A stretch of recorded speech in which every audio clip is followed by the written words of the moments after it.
नमस्कार, मी वैभव वऱ्हाडी. कवी अशोक बागवे सर यांची कवितेचं शीर्षक आहे नळाचे पाणी शाबूत राखा.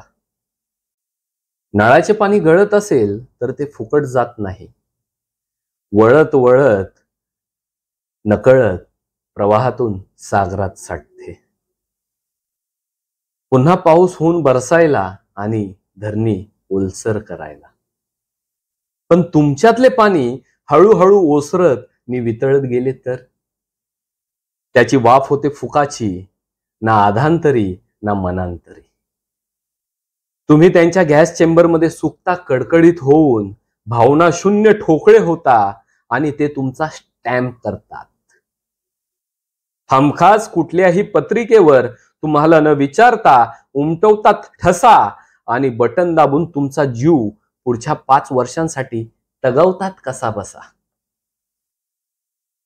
पाणीदार माणसे पाणी हरवून बसलेली, वैतागत पुन्हा स्वतःवर रुसलेली. पाणीदार माणसे पाणी हरवून बसलेली, वैतागत पुन्हा स्वतःवर रुसलेली.